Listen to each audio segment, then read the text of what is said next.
temi že pogovarjali? Ja, jaz sem že zbirala podatke in imam že material. Jaz mislim, da bi bilo ful zanimivo, če bi pokazali zakulisje debatnih krožkov, pač da bi pokazali priprave med samim tekmovanjem. Ok, to bi bilo pa res lahko zanimivo. Dobro. Tjaša, predlagam, da narediš nekaj intervjujev s svojimi vrstniki. Najprej jih lahko vprašaš, kakšne so njihove izkušnje. Ali se zaradi rabe pametnih naprav in družbenih omrežij kdaj počutijo slabo? Ajde, pej. Šmal, pej, dajde. No to kucanje, brat. Kaj dela? No za burek, koliko je ti prišlavi? Ej, midva pa nekaj snimala za šolsko televizijo, pa me zanima, če bi dala izjavo. Kakšno izjavo, brat, jaz ne bom na televiziji. Pa daj Beni Blanko, pa lahko kaj poveš, ti si tak vedel. Hvala, da bo dal izjavo. Offeren govori. Kaj pa, boš dal izjavo? Pa, dobro, o čem se pa gre? Ok, čakaj, še malo. Evo, ok je. Ok, prvo vprašanje je, katere aplikacije uporabljaš na telefonu? Ne vem, TikTok, Instagram. Študije kaže, da preživimo 3,5 ure na dan na družbenih omrežjih. Strokovnjaki pravijo, da sta že 2 ure takšne rabe interneta lahko škodljive. Koliko časa pa preživiš ti na internetu? Ja, ne toliko velik. Se ti zdi, da imaš kakšne probleme, če veliko časa preživiš na aplikacijah? Probleme? Ne, pa meni se ne zdi, da bi mi to nekaj škodovalo. Itak nisem toliko časa na telefonu. Pa si že kdaj opazila, da bi raba družbenih omrežij vplivala na tvoje počutje?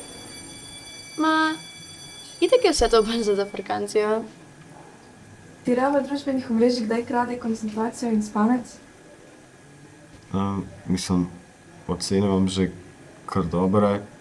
Trening mi gre, včasih res malo slab spim, ampak zato mi starši ne pustijo telefona v moji sobi in ga puščam v dnevni.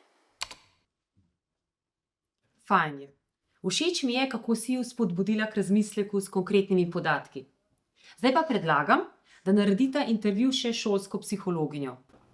Pri mladih res opažamo porast duševnih stisk kot direktna posledica uporabe teh novih modernih tehnologij in sicer se nam zdi tukaj zelo pomembno delo na preventivi, da jih naučimo oziroma ozaveščamo o varni uporabi tehnologij, da bi se uspeli naučiti in presoditi, katerim verom, katerim medijem, influencerjem lahko zaupajo, katerim ne. In po drugi strani tudi spodbujamo mlade, da bi govorili o svojih stiskah in težavah, ker pogosto je tako, da dajo občutek, dajo vtis, da je vse v redu, da se jih mogoče kakšna stvar ne dotakne ali jo pa celo označijo kako vsebino kot samo hec, ampak v ozadju so pa pogosto resnejše stiske, občutek izključenosti, strah pred odzivi in tako naprej. Včasih se mi zdi, da bi lovil ful boljših stvari. Doskrat nimam fokusa. Visim na Instagramu in sam scrollam. Skozi obsesiram, da moram kakšno fotko deliti. Ko pa odložim telefon, sem pa sam živčen, da bom nekaj zamudil.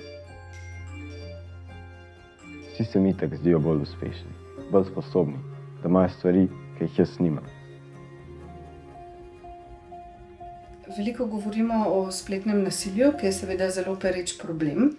Po eni strani gre za socialno izključenost lahko, po drugi strani za neko medvrstniško nasilje, ki se dogaja ravno tako na spletu kot v vsakodnevnem življenju. In zaradi obojega mladi doživljajo lahko zelo hude in globoke stiske.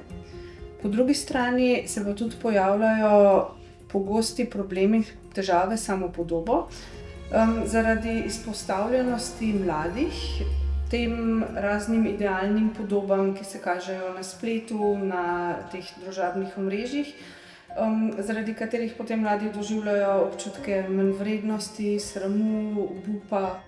Vedno, ko nekaj objavim in ful dolgo ne dobim nobenega lajka, postanem živčna. Počutim se grdo. Vse punce se mi vedno zdijo lepše od mene, nimajo mozoljev, bolj so suhe, lepše znajo obleči. Včasih se res počutim slabo v sebi. Kako globoke so pa lahko stiske otrok in najstnikov, ki nastajajo zaradi vplivov družabnih omrežij? Ja, lahko se tudi zgodi, da je ta čustvena bolečina, ta stiska tako močna, da si kdo tudi želi, da ga mogoče sploh ne bi bilo ali pa da se sploh ne bi več zbudil. In zaradi tega v takih primerih je zelo pomembno, da smo tam v čustveno oporo, da pomagamo osebi ponovno dobiti, najti upanje, zaupanje v to, da bo našel pot ven iz tega obupa. Ok, čakaj, da še malo. Evo, ok je. Družbena omrežja so lahko zabavna in na njih lahko najdemo veliko zanimivih reči, ampak moramo se zavedati, da obstaja tudi odvisnost od ekranov. Ko uporabljamo družbena omrežja, se v nas med drugim sprošča tudi dopamin, oziroma hormon dobrega počutja. Ta vpliva na naš občutek zadovoljstva in motivacije. Če se ta povezuje s prekomerno rabo družbenih omrežij, imamo lahko čez čas problem, ki se imenuje odvisnost od ekranov. Zato se moramo vsi seznaniti s tem, kako na zdrav in varen način uporabljati pametne naprave in internet. Oh, bad. Na vprašanje, kako družbeni mediji vplivajo na njihovo telesno podobo, je 46% najstnikov odgovorilo, da se zaradi družbenih medijev počutijo slabo. Strokovnjaki ugotavljajo, da lahko družbeni mediji negativno vplivajo na zadovoljstvo s svojim telesom. Lahko prispevajo tudi k nezdravemu načinu prehranjevanja.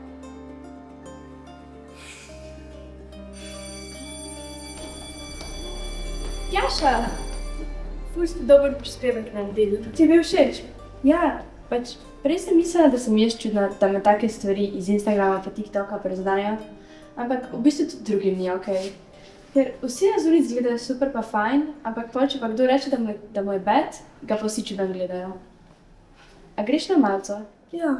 Okej, grem s tabo. Ej, a boste zdaj še nov prispevek naredili? Ja, malo smo še naredili, samo